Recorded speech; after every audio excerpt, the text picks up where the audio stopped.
Hello student, मैं सुरभि लाठा। आपका मेरे यूट्यूब चैनल पर फिर से स्वागत है। अगर कोई ये मेरी वीडियो पहली बार देख रहा है तो प्लीज़ चैनल को सब्सक्राइब कर देना। और आज हम इस वीडियो में 1.2 एक्सरसाइज कराएंगे। चलो शुरुआत करते हैं 1.2 एक्सरसाइज की। फर्स्ट क्वेश्चन है, नीचे दिए गए कथन सत्य हैं या असत्य है, कारण के साथ उत्तर दीजिए। हमें ये 3 पार्ट दे रखे हैं, मतलब 3 भाग दे रखे हैं, 1, 2, 3 में। हमें इसमें बताना है कि कौन सा वाला भाग सत्य है और क्यों है, या कौन सा भाग असत्य है और वो असत्य क्यों है। ठीक है, तो हम पहला करते हैं। प्रत्येक परिमेय संख्या एक वास्तविक संख्या होती है। तो देखिए, वास्तविक संख्याएं हमने आपको इसके परिचय वाली वीडियो में कराया था। अगर किसी ने परिचय वाली वीडियो नहीं देखी है इसकी, तो डिस्क्रिप्शन में उसका लिंक है, आप वहां पे जाके सबसे पहले इसकी परिचय वाली वीडियो देख लीजिए। उसके बाद 1.1 एक्सरसाइज देखिए, फिर 1.2 देखिए। ठीक है, वास्तविक संख्या। वास्तविक संख्या क्या होती है? वास्तविक संख्या हमारी सारी संख्याएं होती हैं, चाहे वो हमारी प्राकृत संख्या हो, या हमारी परिमेय संख्या हो, या अपरिमेय संख्या हो, या हमारे पूर्णांक हो, या हमारे पूर्ण संख्या हो। ये सारी हमारी कौन सी संख्याएं होती हैं? वास्तविक संख्याएं होती हैं। पहला यही पार्ट है हमारा कि प्रत्येक अपरिमेय संख्याएं वास्तविक संख्याएं होती हैं। तो देखिए, हम लिखेंगे यहाँ पर ये कथन जो है सत्य है। क्यों? क्योंकि वास्तविक संख्याओं में अपरिमेय संख्या भी आती है और परिमेय संख्या भी आती है। सारी संख्याएं हमारी वास्तविक संख्या में आती हैं। तो हम यहाँ पर लिख देंगे इसके उस कारण लिखेंगे हम यहाँ पर। सबसे पहले हम लिखेंगे सत्य है। ठीक है, क्योंकि ये कथन हमारा सत्य है। अब हम लिखेंगे कि यहाँ पर वास्तविक संख्या में परिमेय तथा अपरिमेय संख्याएं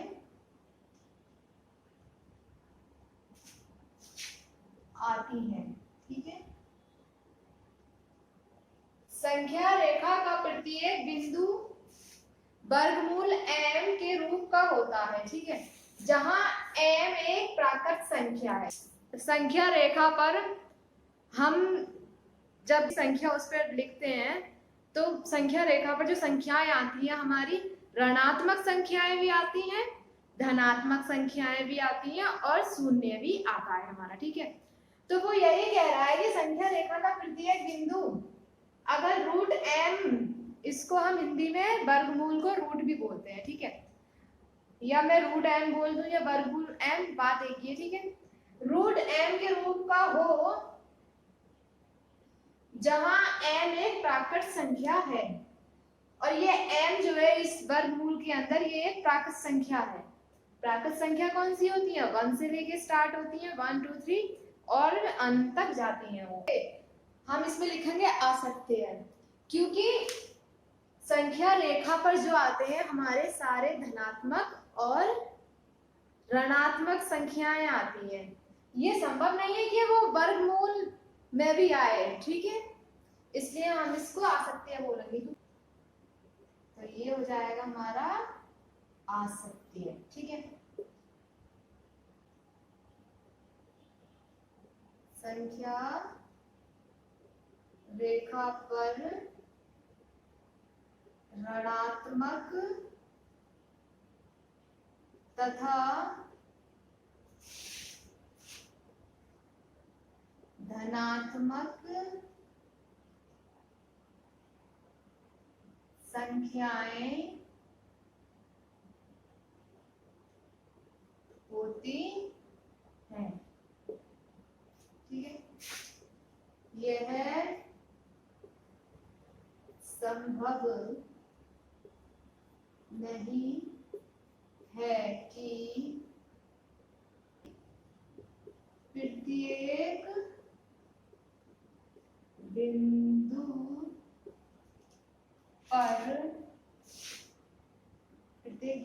पर एक वर्गमूल हो। ठीक है, ये मैंने वर्गमूल लिखा है, वर्गमूल हो। थर्ड पार्ट है, प्रत्येक वास्तविक संख्या एक अपरिमेय संख्या होती है। और ऊपर इसका था उल्टा, प्रत्येक अपरिमेय संख्या एक वास्तविक संख्या होती है। यहाँ पर है प्रत्येक वास्तविक संख्या एक अपरिमेय संख्या होती है। तो देखिए, वास्तविक संख्या जो होती है उसमें परिमेय अपरिमेय दोनों ही प्रकार की संख्याएं आती हैं। इसलिए हम ये कथन जो हो जाएगा, इसलिए ये कथन हमारा असत्य हो जाएगा, क्योंकि सारी ही वास्तविक संख्याएं हमारी अपरिमेय नहीं होती हैं, उसमें हमारी परिमेय संख्याएं भी आती हैं। तो हम यहाँ पे लिख देंगे असत्य, और यहाँ पे लिखेंगे क्योंकि वास्तविक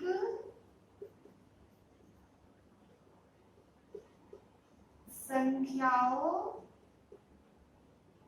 में परिमेय संख्याएं भी होती हैं, परिमेय संख्याएं भी होती या आती, कुछ भी कह सकते हैं, भी होती हैं। ठीक है, आपको समझ में आ गया। क्वेश्चन नंबर सेकंड, क्या सभी धनात्मक पूर्णांकों के वर्गमूल अपरिमेय होते हैं? यदि नहीं होते हैं तो एक उदाहरण देके बताइए। इसमें क्वेश्चन में हमसे कह रहा है कि सारे धनात्मक पूर्णांक वर्गमूल अपरिमेय संख्या होती है। अगर अपरिमेय संख्या नहीं होती है तो हमें एक उदाहरण देके बताइए कि वो अपरिमेय संख्या नहीं है, वो एक परिमेय संख्या है। ठीक है, तो देखो हम इसका उत्तर करते हैं। सबसे पहले तो हम लिखेंगे कि सारे ही वर्गमूल अपरिमेय संख्याएं नहीं होती हैं। ठीक है, तो हम यहाँ पर सबसे पहले लिखेंगे नहीं। ठीक है, अब हम आगे लिखेंगे सभी धनात्मक पूर्णांकों के वर्गमूल अपरिमेय संख्याएं नहीं होते हैं। नहीं के बाद हम लिखेंगे सभी धनात्मक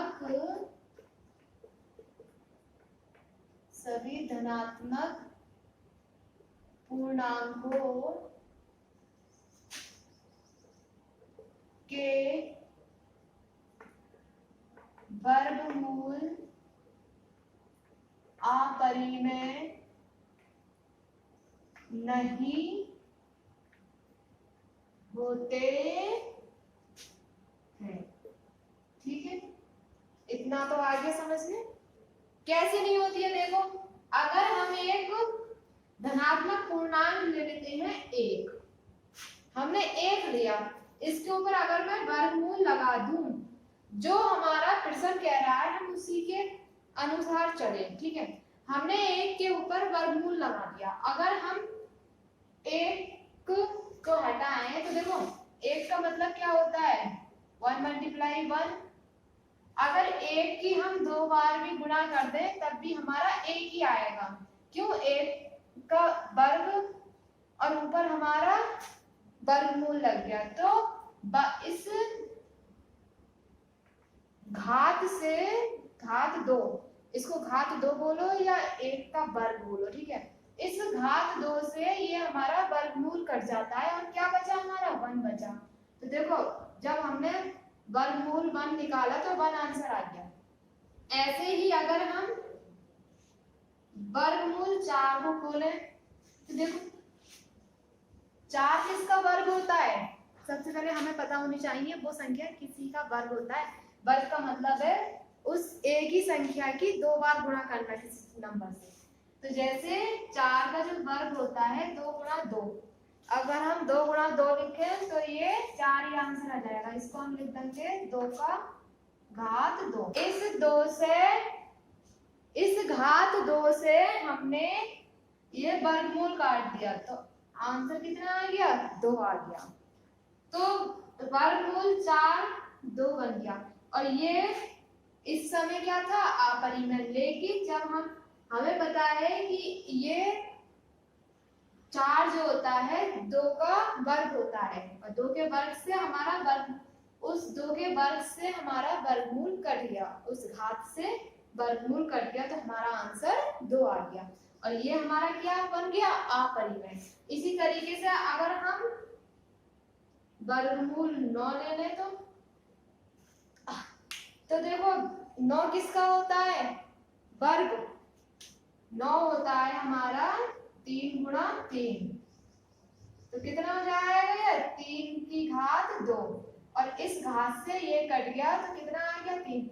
हमेशा याद रखना कि सारे ही नंबर जो है वर्गमूल में, सारे नंबर हमारे अपरिमेय नहीं होते। अपरिमेय अगर होंगे तो हमारे वो सारे अभाज्य संख्याएं होंगी, वो संख्याएं जो या तो 1 से कटेगी या अपने आप से कटेगी, वही हमारे वर्गमूल वाले नंबर अपरिमेय होते हैं। ठीक है, और ये देखिए, ये बाकी के सारे नंबर्स हमारे परिमेय में बदल जाएंगे। जैसे वर्गमूल 9, हमेशा याद रखना जिन नंबर के वर्ग निकल रहे होते हैं वो नंबर हमारे परिमेय होते हैं, सॉरी, वो नंबर हमारे परिमेय होते हैं। जैसे अगर मैं 9 के बाद दूसरा नंबर ले लूं 16, तो हमें पता है 16 किस नंबर का वर्ग होता है, मतलब वह नंबर बताएंगे वो नंबर बताएंगे जिसका हम उसी नंबर के साथ जब गुणा करें तो 16 आ जाए।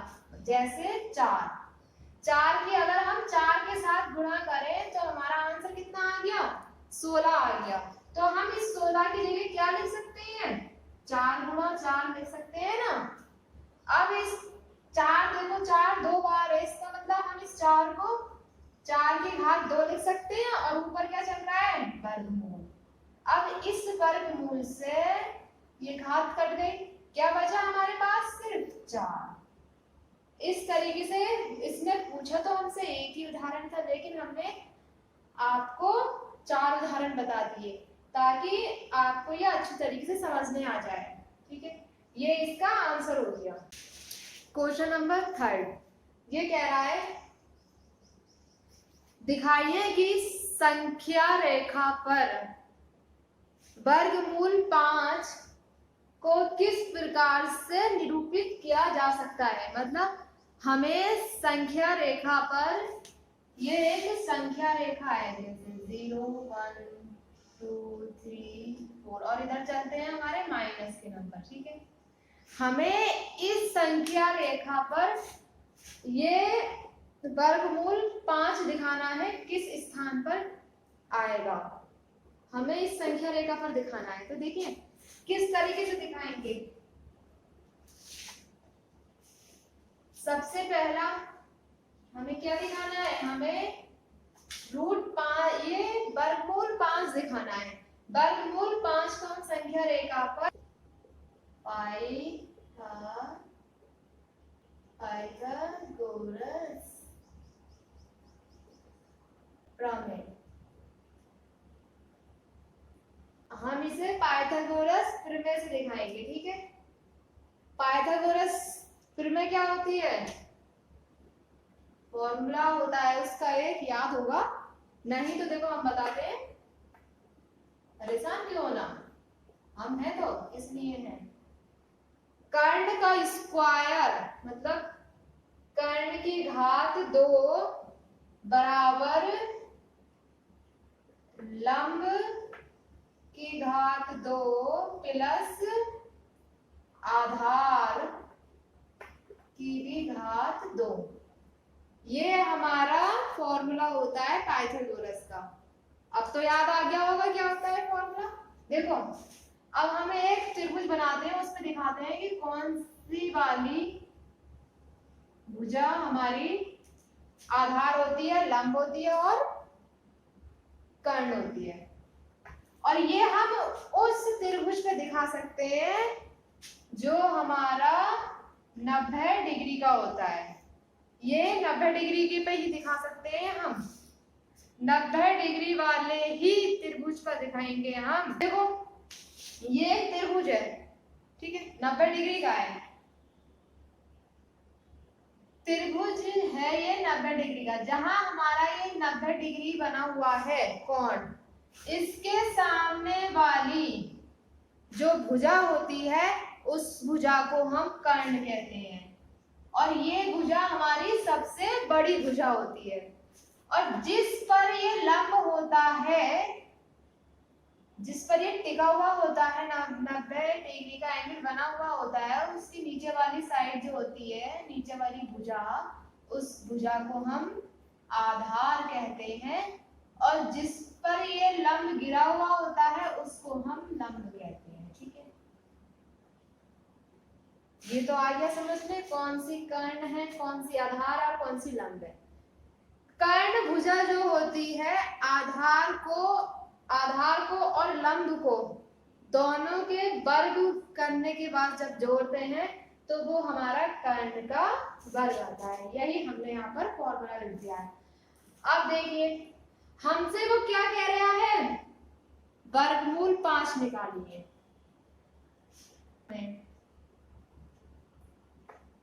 कर्ण की घात 2 बराबर, हमें कितना निकालना है, हमें वर्गमूल 5 निकालना है।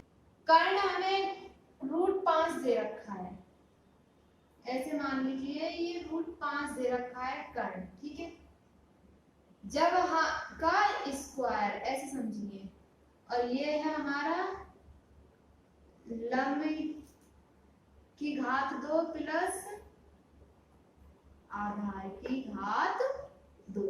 जब हम यहाँ से घात 2 हटाएंगे तो ये घात बराबर के इधर आने पर वर्गमूल में बदल जाती है। अगर हम यहाँ √5 रहने दें और ये घात हमने यहाँ से, आप देखो हटा दी, हमने नहीं लिखी यहाँ पर, तो ये घात बराबर की दूसरी तरफ हमारी वर्गमूल बन जाती है, और इसके अंदर हम ये दोनों किसके, इसके ऊपर लग जाएगी वो लंब की घात 2 और आधार की घात 2, ठीक है। √5 बनाना है हमें इसे, तो देखो कैसे बनाएंगे, √5 बोलो या वर्गमूल 5 बोलो, बात एक ही होती है, हमें याद रखना। मैं ज्यादातर रूट भी बोल सकती हूँ उसको, ठीक है। तो देखो हम वर्गमूल 5 को क्या लिख सकते हैं, हम वर्गमूल 5 को क्या लिख सकते हैं, इधर बता रही हूँ मैं। 5 को हम क्या लिख सकते हैं, 4 + 1, ठीक है। तो अगर मैं वर्गमूल 5 को, ये वर्गमूल लगा हुआ है, लंब की घात 2 है, और मैंने बोला था 5 को हम 4 + 1 लिख सकते हैं। इसका मतलब इस 4 को मुझे लंब की जगह लिखना है, और लंब जो है लंब की घात 2 है, तो मुझे 4 को भी उसी रूप में लिखना है कि उस 4 की घात 2 बना सकूं मैं, ठीक है। तो क्या लिख सकती हूँ मैं, 4 को 2 की घात 2 लिख सकते हैं ना। 4 को मुझे तो घात 2 में कन्वर्ट करना है, इसका मतलब घात 2 में बदलना है 4 को, तो मैंने 2 की घात 2 लिख दिया। अब मैं यहाँ पर इस लंब की जगह इस 2 को लिख दूंगी, और घात हमारी जो 2 है वो ऑलरेडी यहाँ पर 2 है, तो मैंने इस लंब की जगह 2 लिख दिया, और लंब के ऊपर घात है तो ये हमारी 2 हो गई। हम सिर्फ अंदर वाले हिस्से को लिखेंगे। ऐसे ही हम 1 को क्या लिख सकते हैं, हमें तो घात 2 में बदलना है। अगर 1 की घात 2 लिख दूं तो 1 को अगर 2 बार गुणा करते हैं तो हमारा 1 ही आता है, इसमें कोई फर्क नहीं पड़ता इससे, ठीक है। अगर 1 की घात 2 लिख दो तो ये हो गया, ठीक है। अब हमें अगर हम इसकी तुलना करें तो हमारे पास लंब कितना आ गया, लंब आ गया हमारे पास 2, और आधार कितना आ गया, आधार आ गया हमारे पास 1। हमें √5 को नंबर लाइन पर दिखाना है, मतलब रेखा संख्या पर दिखाना है।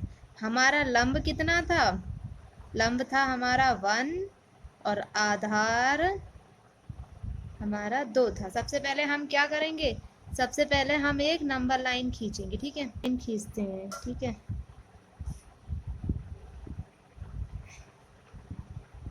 ये हमने एक नंबर लाइन खींच दी थी, और अब हम इस नंबर लाइन पर पॉइंट लगा लेंगे। हर 1 सेंटीमीटर की दूरी पर हमें ये पॉइंट लगाने हैं। 1 सेंटीमीटर के गैप में ही हमने इस पर ये देखो, ये अब हमने पॉइंट लगा ले। अब हम इन पॉइंट के नाम लिख देते हैं। जैसे पहला पॉइंट है -1, इसको हम 0 मान लेते हैं।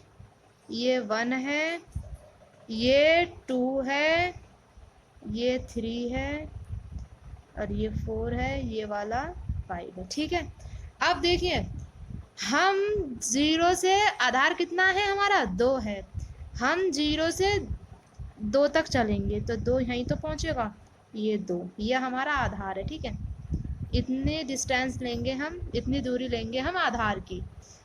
तो देखो जहाँ 2 है हम इसको बिंदु ए मान लेते हैं, 0 है उसे हम P मान लेते हैं, ये 0 P है। अब हम क्या करेंगे, हम इस 2 पर चांदे की मदद से यहाँ पर 90 डिग्री का कोण बनाएंगे। तो देखो कैसे बनाएंगे, जो ये लाइन है, जो ये 2 का बिंदु है, यहाँ पर हम चांदे की ये बीच वाली, ये जो बीच जहाँ पर ये 3 लाइनें मिल रही हैं, ये वाली लाइन को हम यहाँ पर रखेंगे और ये नीचे वाली जो सीधी लाइन है इसको हम इस नंबर लाइन के ऊपर रख देंगे। तो देखो कैसे, इसको हमने उठाया और यहाँ रखा और देखिए इसको हम बिंदु ए इस तरीके से इसके बराबर लिया है, 2 की सीधाई में गया ये और ये यहाँ पर इस पर बराबर हो गया। जहाँ पर ये पहुँचा वहाँ पर हम, जहाँ पर देखो 90 डिग्री है, ये जा रही है 90 डिग्री की लाइन, हमने यहाँ पर एक बिंदु ये बिंदु खींच दिया। ठीक है, 90 डिग्री का बिंदु है ये। अब हम क्या करेंगे, स्केल लेंगे, स्केल से पहले तो 90 डिग्री की दूरी बनाएंगे। देखो ये और ये बन गई। ठीक है, अब हम क्या करेंगे, हमें लंब कितना है, लंब देखो 1 है, इसका मतलब हमें यहाँ पर 1 सेंटीमीटर की लाइन ड्रॉ करनी है, मतलब लाइन खींचनी है। तो देखो ये मेरा 7 पर है, 7 से 6 के बीच ही तक ही तो होगा 1 सेंटीमीटर, तो हमें 7 और 6 तक ही 1 सेंटीमीटर की ये मैंने लाइन खींच दी। ये ए है, इसको मैंने बी मान लिया। अब हम क्या करेंगे, ये बिंदु पी और बी को मिला देंगे। ठीक है, इस तरीके से बिंदु और बिंदु ए ऐसे, बिंदु बी और बिंदु पी को हम, ये देखो ये हमने बिंदु बी और बिंदु पी को हमने यहाँ पर ये मिला दिया। ठीक है, ये थोड़ा सा आगे बढ़ गया है, इसको हम रफ कर देते हैं। ये है, ये हमारा जो पी बी आया है यही हमारा वर्गमूल 5 हो जाएगा। पी वी क्या हो जाएगा, हमारा वर्गमूल 5 हो जाएगा। ये हमारा पी बी आ गया और ये क्या था, हमारा 90 डिग्री का कोण। अब देखिए ये तो हमारा पी बी आ गया, लेकिन हमें इसको जो है कहाँ दिखाना है, इस संख्या रेखा के ऊपर दिखाना है। तो दिखाने, ये तो हमारा आ गया, लेकिन हमें इसको यहाँ पर दिखाना है संख्या रेखा पर। तो हम क्या करेंगे, हम प्रकार लेंगे, प्रकार की चोंच को हम बिंदु पी पर रखेंगे। ठीक है, कहाँ रखी हमने, ये बिंदु पी पर रख दी और दूसरी पेंसिल की नोक को हम बिंदु बी पर रखेंगे। ए, ये देखो ये हमारी बिंदु बी पर आ गई। अब उतनी ही दूरी लेकर हम चाप लगा देंगे इस संख्या रेखा पर। जहाँ ये चाप मिली वही हमारा क्या कहलाएगा, ये इस चाप जहाँ मिली, सबसे पहले हम इसको लिख लेते हैं, ये हमारा सी है, बिंदु सी, और यही चाप हमारी क्या कहलाएगी, वर्गमूल 5 कहलाएगी। ये जो चाप लगी है यहाँ पर, ये दूरी वर्गमूल 5 होगी, मतलब बिंदु P से लेकर बिंदु C तक की दूरी ही हमारी वर्गमूल 5 होगी। हम यहाँ पर लिख सकते हैं PV बराबर होगा PC के, और दोनों ही हमारी वर्गमूल 5 है। ये हमारा आंसर आ गया। और चैनल को सब्सक्राइब कर देना, लाइक कर देना एंड शेयर कर देना। Thank you.